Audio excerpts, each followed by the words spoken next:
Question number 2, the Honourable Annette King. Thank you, Mr Speaker. My question is to the Minister of Health. Does he agree with the New Zealand Medical Journal article dated the 1st of April 2016, which states research undertaken shows patients undergoing primary elective total hip and knee replacements in Otago in 2014 were more severely disabled than patients between 2006-2010? If not, why not? Speaker. The Honourable Pesata Sam Lotu-Iiga. Mr Speaker, on behalf of the Minister, I can't say whether I agree or disagree with that article in its entirety. There is some very complex data within the article, and there is an ever-increasing need for more knee and hip operations. Southern has done very well with orthopaedic surgery, with it being up 41% in the last 7 years. 41%, sir.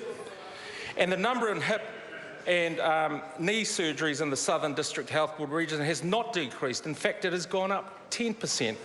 But as always, they can always do better. Supplementary question, Mr Speaker. Supplementary question, the Honourable Annette King. Does he agree with the findings from the same research that patients currently being returned to their GP without an operation would have qualified for publicly funded surgery between 2006-2010? If not, why not? The Speaker. Honourable Pesata Sam Lotu-Iiga. Well, I can't verify that, but from the report, the problems are long-standing, and that in 2006 there was a well-publicised cull of patients, and that member will know there were 30,000 patients culled nationwide. Supplementary question, Mr Speaker. Supplementary question, the Honourable Annette King. Does he recall research published in the New Zealand Medical Journal 18 months ago which showed 36% of patients recommended for hip and knee replacements were referred back to their GP without surgery because of a lack of funding? And now, with this latest research, will he finally admit that the health budget's not meeting cost pressures or demand?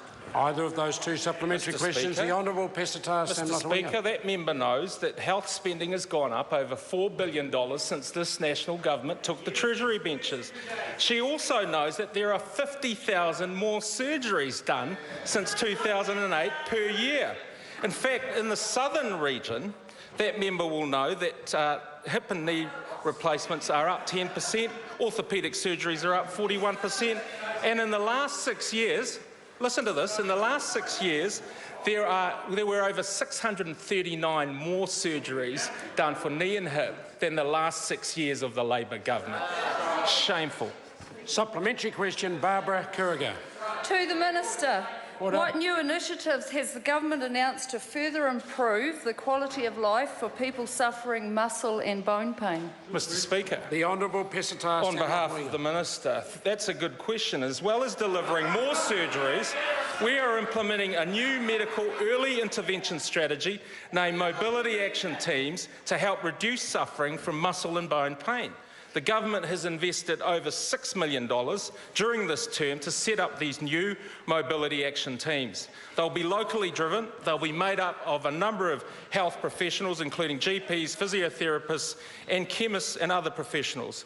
7 mobility action teams have already been selected from 50 proposals, and these will be commencing shortly. Supplementary question, Mr Speaker. Supplementary question, the Honourable Annette Why King. does he continue to make the misleading claim that there are 50,000 more operations a year being done since National came to power, by including operations performed under Labor's last budget, which delivered over 12,000 more in 1 year than his government has ever achieved?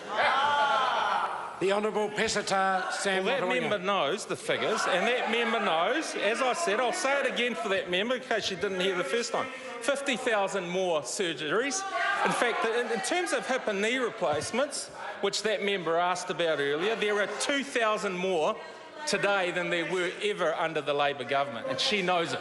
I know lots, that's right. Order. Supplementary question, Mr Supplementary Speaker. question, the Honourable Annette King. Mr Speaker, thank you, Mr Speaker. Is the research wrong when it states that from budget 2016 onward, which increases the number of hip and knee operations to be performed, is inadequate to match demand, and the problems identified in the study are likely to become increasingly widespread across New Zealand. Direct quotes from the research. Order. That's a very long question. The Honourable Very long question. What I do have from the paper, sir, and it notes, and I want to quote, that there is excess demand in the public sector leading to some form of prioritisation. But the paper says, and I quote, that prioritisation is being implemented effectively, closed quote. Mr. Speaker. Supplementary question, the Honourable Thank Annette you, Mr. King. Speaker. Is he aware of the New Zealand Joint Initiative, which ran from 2004 to 2008, which led to a significant increase in the number of joint replacements performed nationally, meaning that fewer New Zealanders were disabled when they received their operations, and the decline occurred when funding was no longer ring-fenced after the election of a national government? The Honourable Pesatara Sam Lotu-Iiga. Well, Mr. Speaker, I don't have that research to hand, and I do challenge some of the integrity of some of the figures that she comes up with sometimes. But I will say again, in the southern region, there is 10% increase in hip and knee surgeries over the last 7 years. Point of order, the Honourable Annette King. Thank you, Mr. Speaker. I seek leave to table the research published in the New Zealand Medical Journal entitled Rationing of Hip and Knee Replacements Effect on the Severity of Patients, dated the 1st of April. It's not widely Order. available, I Mr. need Speaker. no more assistance. I will put the leave sought to table that particular document. Is there any objection? There is none. It can be tabled. The Supplementary. Honourable Annette King, supplementary question. Does he think that the Arthritis New Zealand might know a thing or two about patients waiting in pain and disability for hip and knee operations, and that the problem is not going to go away, as stated by their Chief Executive, Sandra Kirby, just 6 days ago? The Honourable Pesatara Sam Lotu-Iiga. Well, Sandra Kirby is entitled to her own opinion, but as I've said, time and time again, the number of surgeries have gone up for hip and knee replacements.